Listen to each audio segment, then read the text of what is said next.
the encirclement of Ukrainian troops on the territory of Kursk region is a lie of Putin. They are not encircled. But what are those signals by Russian party? I shared it with you and I shared with them that Russian side would like to encircle the Ukrainian troops in the same direction, but on the territory of Ukraine. That's important that our troops know about that, the commandment knows about that. We specifically understand where exactly they want to do that. Of course, they want to show the maximum of their presence on the territory of Ukraine. There is nothing new in that. And again, I don't want to argue with any of our partners and colleagues. They have their own satellites and intelligence data. Let them see where there are the Russian troops today and where they are directed for. That's an important point. And then we'll understand why. So as for peace, there is nothing about peace in such actions of Russians. Then, that I'm a bit diverted from the topic. I'm really grateful to the European Union, President Costa and President von der Leyen. Those are serious decisions, and 150 billion to strengthen defense capacity of Europe. And Ukraine will have the equal approach to that, equal opportunities. That is a very serious, important step. And I really hope that soon we'll cope to do that.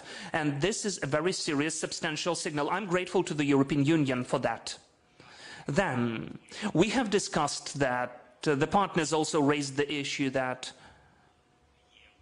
there is already a group, and there are positive estimates of the American group about the negotiations process, which used to take place in Saudi Arabia. They also highly estimated Ukrainian group in the negotiations process, which also visited Saudi Arabia. The Europeans are thinking that they need to create their own talk group, negotiations group. I think that soon it will emerge. From my behalf, I will sign a decree about this group, and I will officially appoint 4 people in the Ukrainian group. Then the partners raised the question about the plan.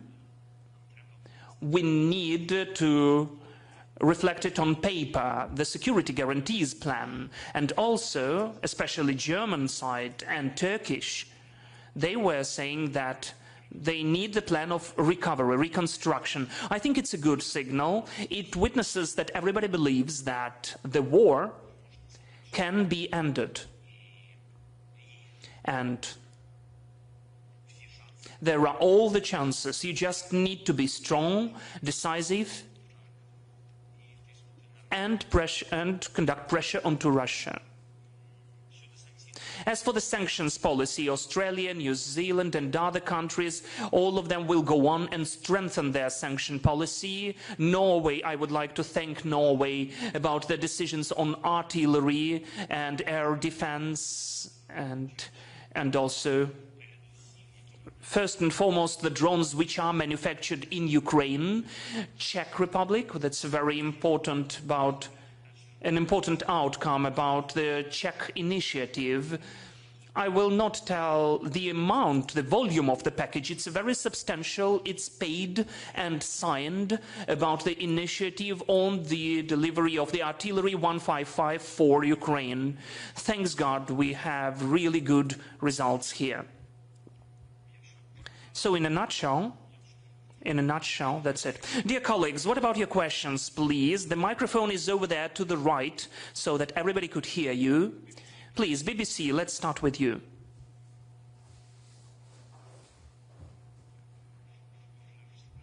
Good day, Mr. President. After this morning's meeting, how confident are you that European nations can step up and provide more military support for Ukraine in the future to deter future Russian aggression? And how confident are you that the Americans may change their mind and provide an air cover backstop to that security guarantee? Dziękuję. Дуже дякуємо вам. Thank you so much. First and foremost, everybody is relying upon the positive result which we had during the latest meeting of Ukraine and United States of America, and we are hoping that it will go on. And it will lead eventually to the meeting of Ukraine and America, the allies, Europeans. The Europeans have also their own parallel consultations, simultaneous ones, with the American administrations. Everybody considers that security guarantees will be provided by allies. The security guarantees for Ukraine from Europe, from United States of America, and other who would desire to, the countries who would like to help us. And everybody considers that there should be this or that format of contingent, boots on the ground. Some people are skeptical about that. They consider that NATO or Amendment 5 should be stronger as a priority. I may say here that we understand that the decision about NATO or any other format should depend on the allies of NATO, but definitely any allies, but definitely not on the wish of Russia, on their vision, moreover, their veto of Russia against NATO, because they don't have, as I consider, they don't have any legal power, and we shouldn't give them the right to have such an opportunity, according to my opinion. In any case, everybody is considering for allies security guarantees. As for the weapons,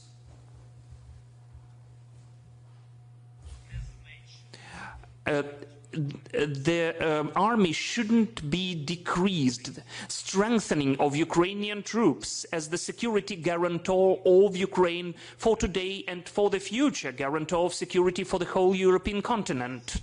Everybody is interested in strong, not decreased army. The partners who we are communicating with are interested in that. And we can see that. I think it's a positive signal. As of the keeping with such an army and strengthening, everybody understands that it's an obligation of all of us, and that Ukraine is not capable to do it on its own, because this is a very substantial financial load. Secondly, besides the army, everybody understands that we need to be strengthened, that you need to take Ukrainian technologies and invest the money into our manufacturing, but also after the war, open certain manufacturing utilities with our technologies, or together with the technologies of our partners. Such manufacturing utilities should be open on the territory of other allies, countries' allies. Everybody understands that with today's speed, Ukraine can be strengthened as well as Europe can be strengthened in 5 years. We consider that it's a very long period of time, and we think it's dangerous. During the war, we showed that it can be done quicker. The partners agree with us that it can be done in 3 years. But everybody needs to move on really quickly, to strengthen really substantially, to increase the manufacturing in all of the countries which are allies, to provide real security guarantees for the whole Europe. Ukrinform. Mr. President, good day. Could you please tell, we see from Russia some of the statements which witness that it is trying to prolong the process, to make it longer, and not to agree to the 30-day ceasefire, which was the deal in Jeddah. So what do you think? Is it realistic to achieve ceasefire? Or Russia will delay and prolong this process not to achieve it? Well, they want a stronger position, I'm sure, before the ceasefire. Now it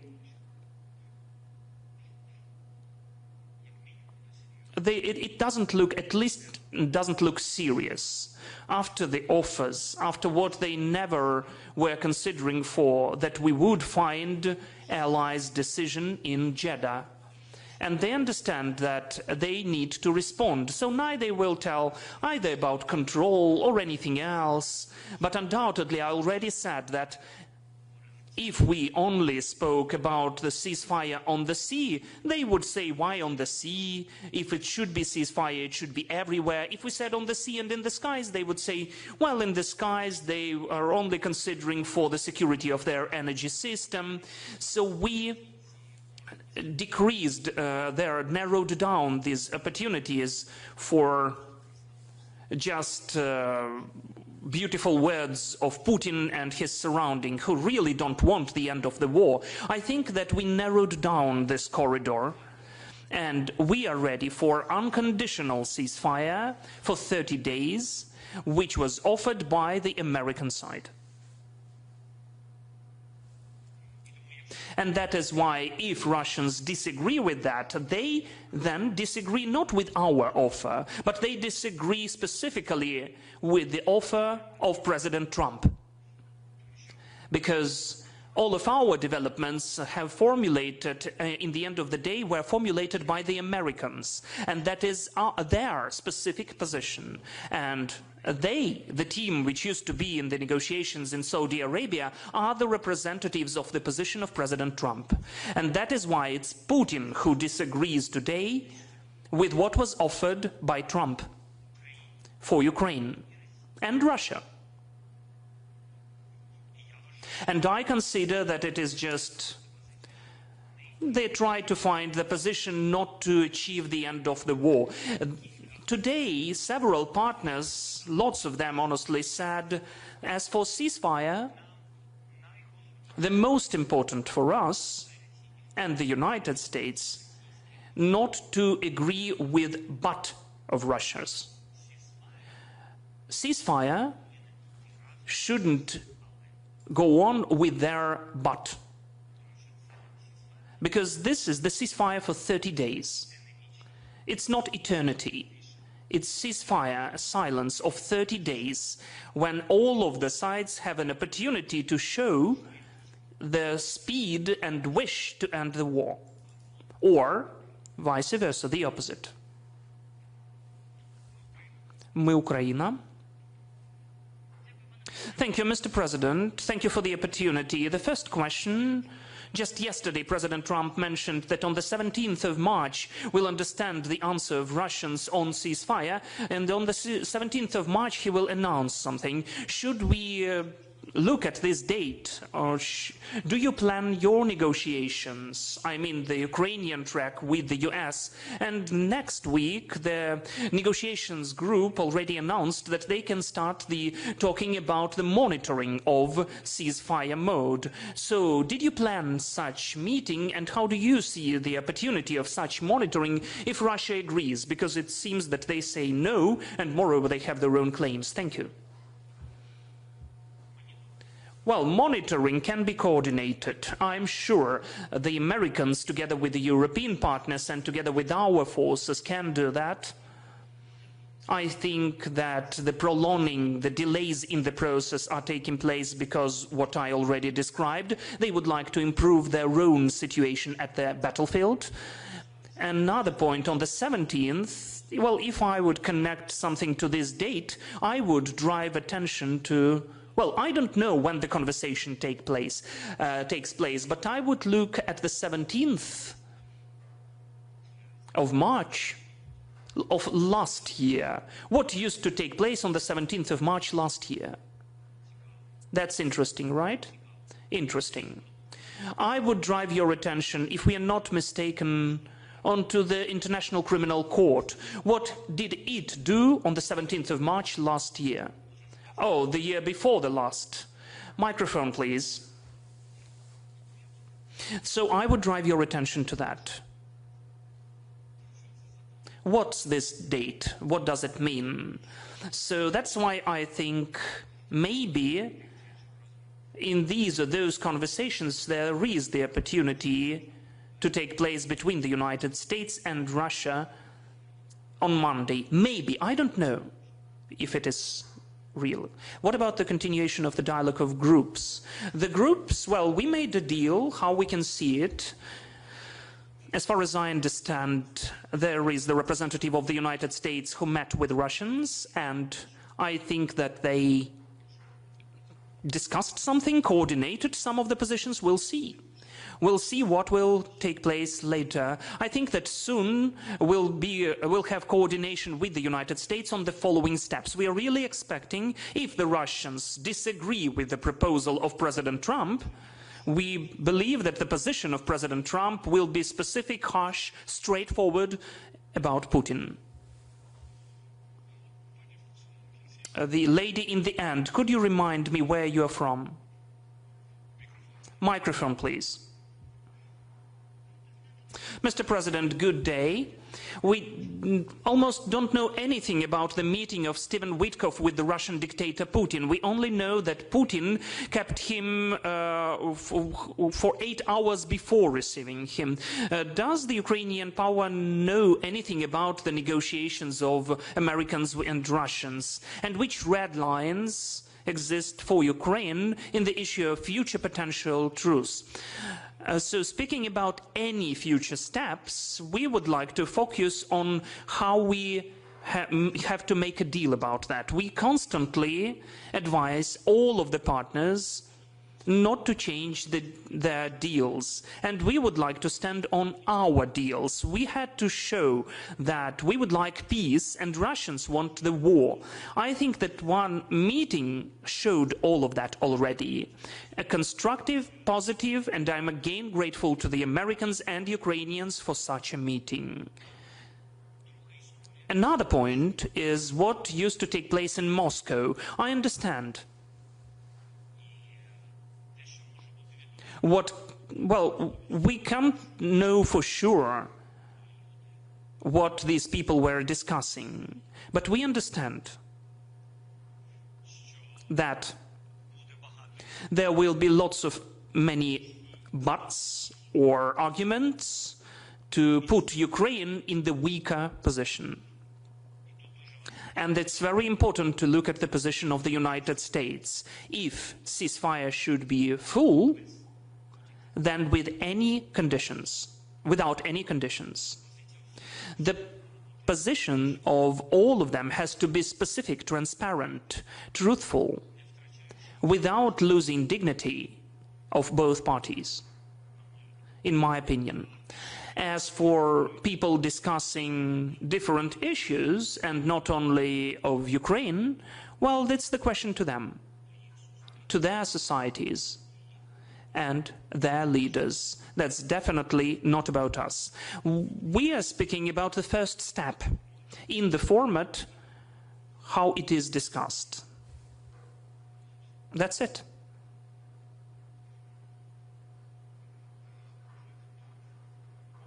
You, please. Good day, Mr. President. Mikhailo Gluchovsky, Glavkom. Last time when we met, you said that the red line for Ukraine is territory. We are not giving away anything. We comply with the Constitution, but the President Trump administration said that the territories were discussed. Could you tell more details about which territories the delegations were speaking about? Thank you. Yesterday, I had off-rec with the journalists, and I already said about that. I wouldn't like to delve deeper into details and repeat myself. I understand it's important. Our position that we will never acknowledge the occupied Ukrainian territories as Russian under any conditions. And I instantly say that it's a very acute issue, understanding our position. And Russians really need that exactly. Where stubborn Ukrainians are doing, that's the thing which will hit in different formats, in different conversations, including the conversations with the US. The United States of America raised this question at the meeting in Jeddah. They got what Ukrainian position is. That's just what I just said. They also explained there are certain details which are hard to be explained just in words. We need to show on the map, as yesterday I told the journalists, for instance, when the city is just bisected to the right and the left sides, two banks of the river, of the Dnieper River, for instance. The city cannot live on the one side of the city and to have an enemy on the other side of the city. Then it means that the city is under occupation. It cannot live like that. So such points have to be detailized for our partners. If they know even about that, they don't know some of the details. We need to speak about that, and then the people understand how to bring life back, not just on paper. It's not paper life, it's real life. People need to live, to have opportunities, to have secure city and their own city. So it can't be a frozen conflict. There can't be a frozen conflict in the cities, in the villages, you see what I mean? So some of the issues like that are raised about the water supply. Yesterday I named an example for the journalists about our nuclear power plant. The nuclear power plant, how it will be functioning, they need water supply, they don't have water there. If you remember, they exploded the dam. So there are lots of questions. It's not just the nuclear power plant and the Ukrainian power can get the plant, but what's close to the plant? There is the city where people are living. Where is the city? How can it be under the control of Russians? And where is the water? Who will be managing these processes? There are many complicated things. That is why again I emphasize that the issue of territories, just like this, is very hard to connect with the first step. I wouldn't advise you to do that. It's delaying the process into a very long way, because the issue of territories is a complicated one. It has to be solved later. At the table of negotiations, there should be red lines mentioned instantly, and if the American and Russian sides are speaking about such topics, let them speak. Honestly speaking, I think it's their right. But Putin provides additional conditions. We heard about that. Did the American side provide any additional conditions, including territories issues? No. At the meeting in Saudi Arabia, there were no additional conditions, because everybody is really, humanely, were happy that, first of all, that we were together. Two countries were together. I think that it's a very substantial step forward. Secondly, that Ukraine had to conduct such a serious diplomatic step, a very substantial one. And everybody was very happy about that as well. But I don't want to be a kind of a granny who says the same, but Putin doesn't want it. Let America force Putin to make this first step, and then we'll discuss all the rest of the steps. Please, Kyoto, and then Novina Live.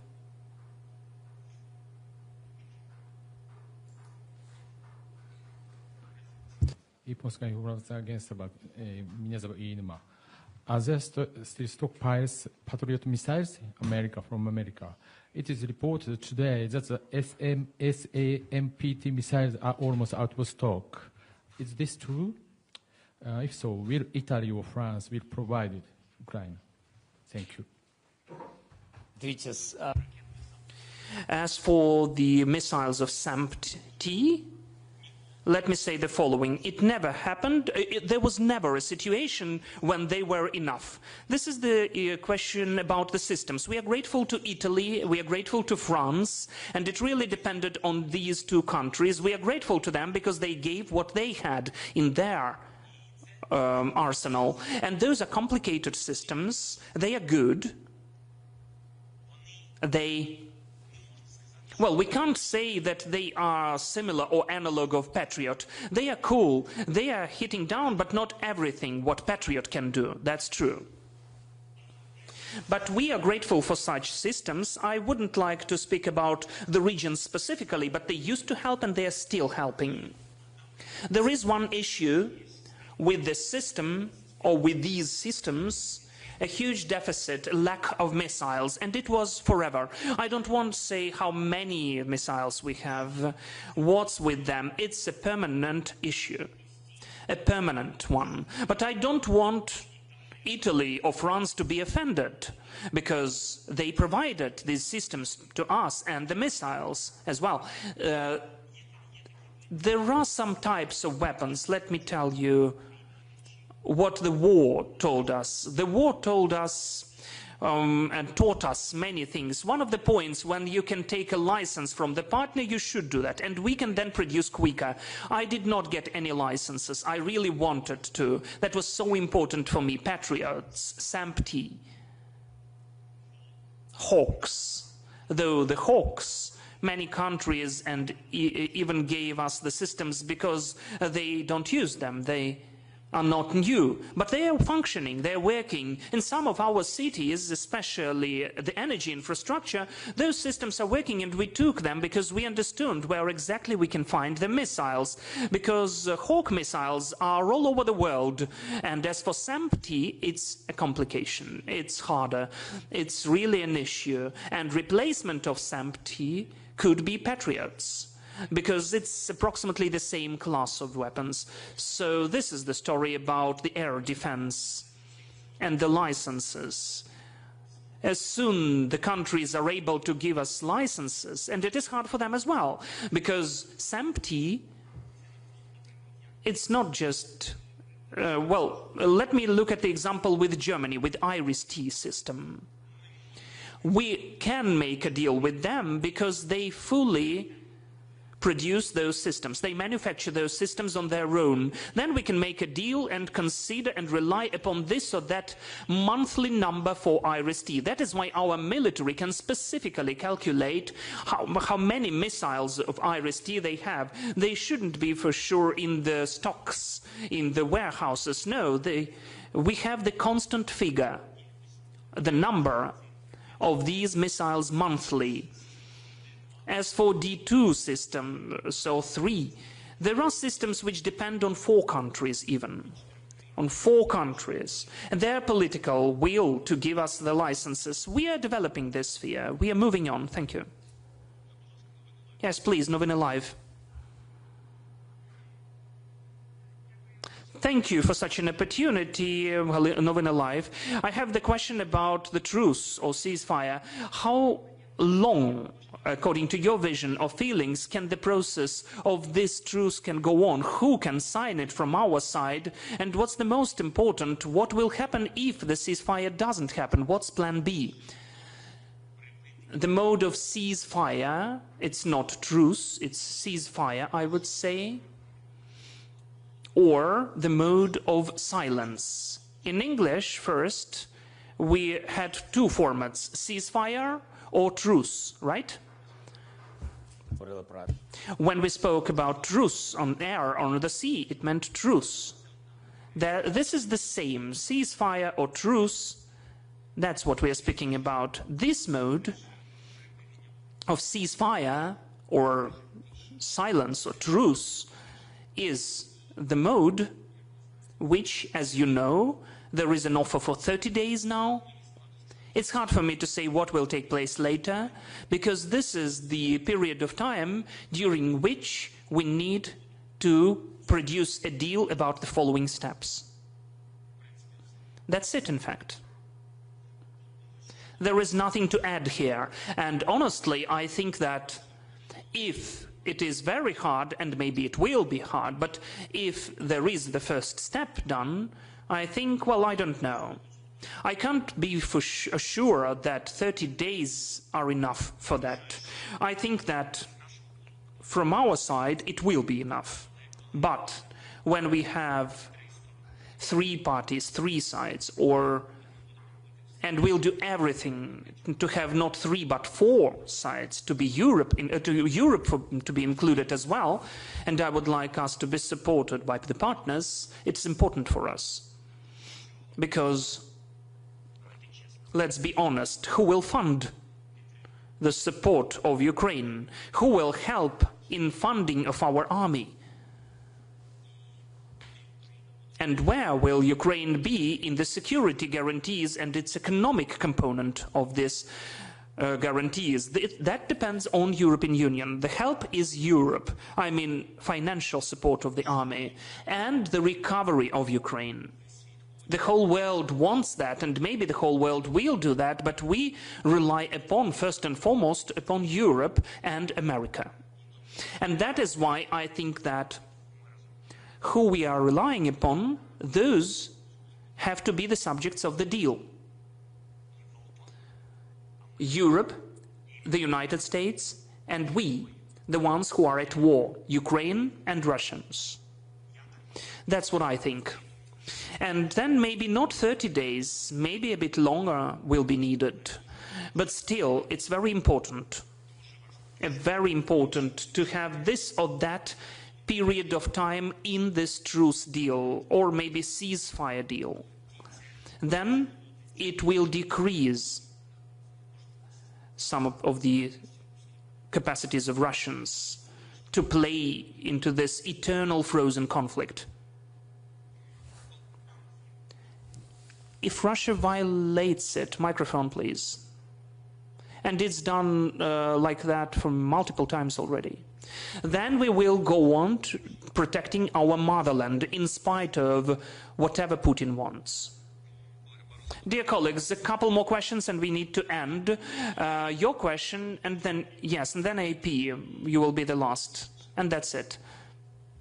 Good day, Radio Svoboda. I would like to ask you the following. In 2019, during the pre-electoral campaign, you used to say that the people who are accused in corruption cases will not leave the court with the bail. How did it happen that 5 years after that, later, the current head of Anti-Monopoly Committee, who has the cases in National Anti-Corruption Bureau and SAP, and you appointed him personally, Pavlo Kyrylenko, leaves the court under bail, and still he is in the position as the head of Anti-Monopoly Committee? Thank you.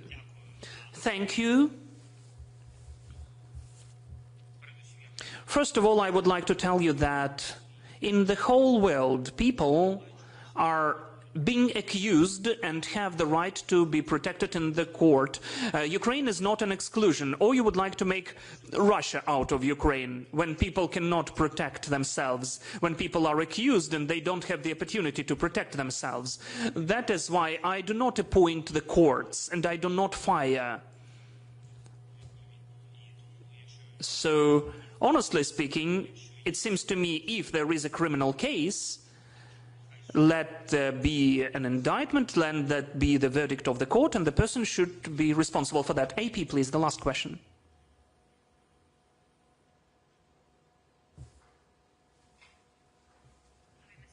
Thank you very much. So just going back to the discussions you're having with your European allies about potential security guarantees, obviously a big question we have is, you know, let's say this arrangement occurs, Russia mounts an offensive, how will they respond? How will they protect Ukraine? At this point in the talks, can you, in the discussions you're having, can you enlighten us if there are details of what the response could be? Could it be a direct strike on Russian assets, for example? Could it be something else? Is there any detail coming out of that aspect? Sorry, no, there are no details. There is the whole list of sanctions which can be imposed, and it seems to me all of the tools exist already. But which tools will be used, it's a question not to me. Thank you, dear colleagues. That's it. Thank you so much. Have a good day. Goodbye.